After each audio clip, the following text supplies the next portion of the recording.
What's up, everybody? Mr. Dan here. Welcome back to the channel. Welcome back to another Recommends movie review.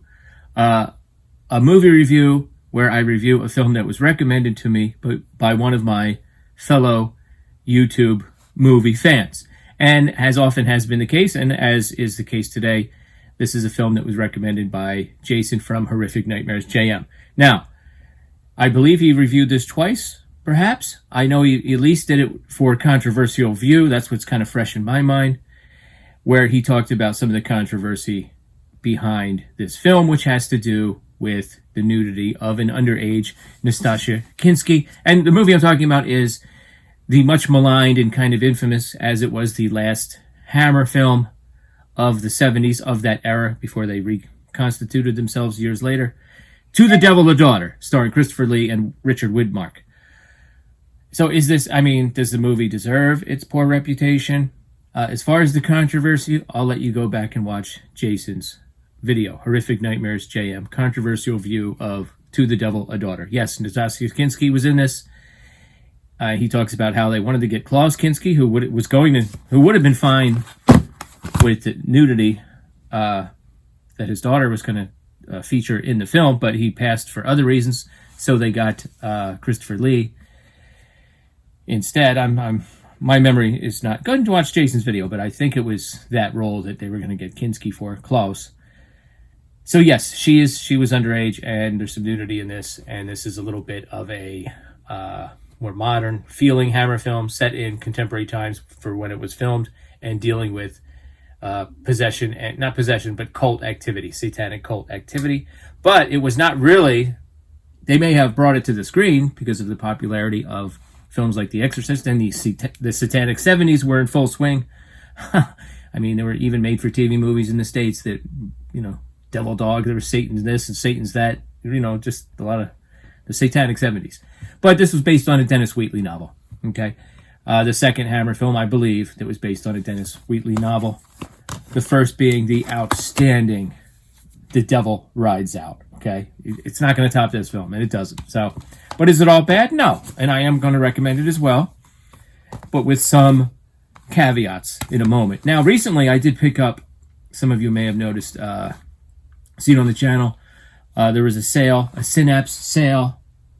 I believe I got through these through MVD, perhaps. Vampire Circus, Hands of the Ripper, and Twins of Evil. I got a good deal on those. I would have picked up this film, and I will pick it up. I didn't get scared away to the point where I won't pick it up. I will actually purchase it. It's not on the top of the list, but if it's if I see it on a sale, I'll certainly pick it up. There's still some Hammer films out there that are surprising me. And for example, when I got Demons of the Mind a while ago and reviewed that, that's a little bit of a later Hammer film as well. Not as late as 1976, 1974, so we're getting close to that. That really surprised me. I did enjoy the film. Listen, not every film is going to be as good as The Devil Rides Out.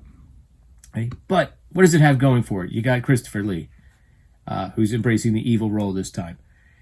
And you have Denholm Elliott, who is a father who essentially promised his daughter to a satanic cult, and now she's coming of age. She's a nun, by the way, or in a convent, and he regrets it. So he's trying to get some help from Richard Widmark, who is a writer of occult stories.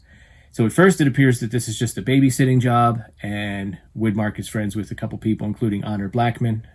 So it's great to see her in this. And they essentially think it's like babysitting. Well, then this cult eventually zeroes in on this girl, and they come looking for her. And it's like a cat and mouse thing.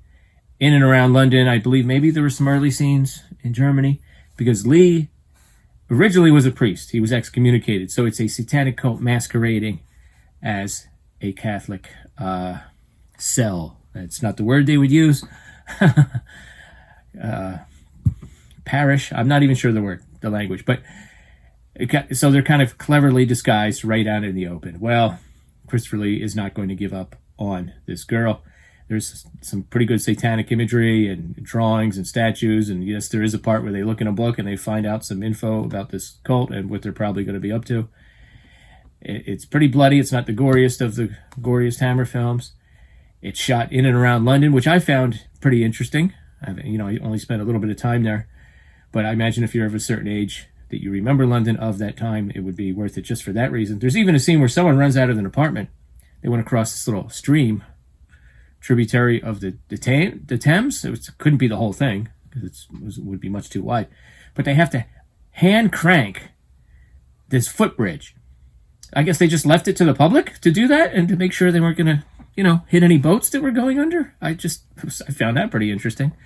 And, I'm not really going to tell you how it's done. It's that kind of a story. Let's save somebody from a satanic cult kind of a story. Everybody is good. I mean, Denholm Elliott is really good. He's often taken for granted, I think. He's like unraveling in the beginning. He's a desperate, desperate man. And Widmark agrees to help him, even though his friends are like, really? You're doing this? Because he doesn't like to go to press releases for his books or anything. He almost wants to hide from people at his own press release. And Denholm Elliott finds him and convinces them. They were stunned by that. They were like, really? You agreed to this? Well, they get wrapped up in it, and a few bodies get stacked up. I will say, the film, perhaps the ending is a little perfunctory, maybe a little lackluster, comes on a little quick. It's okay. What does it have going for it? You got Christopher Lee, of course. By far, this is not his worst role. It's a pretty good role. I liked him better in To the Devil Rides Out, where he was absolutely delighting in playing the good guy in that one. That's what he wanted. But he's very good in this. Widmark is good. He was good in Older Age. Denholm Elliott, as I said, is really good for the time that he's on it. Kinski is great too. She's this sort of very naive young girl who has no idea what's going on initially. And Honor Blackman it's always good to see her. As far as the nudity and the controversy, I'll just say this. She's not the only one that's nude, and that aspect is also a little controversial, right? So go ahead and watch Jason's video to learn a little bit more about the controversy. Yeah, I mean, I recommend it with those caveats. If you're interested in the cast, I was going to see it eventually. It's a Hammer film, okay? That's just me. If you're interested in the location, apparently Dennis Wheatley famously was not happy with it, but, I mean, I don't know what he wanted. Did he want a bloodless story or what? I don't really know. And recently, Hammer's been putting out a lot of, let me just talk about physical media here, sidebar.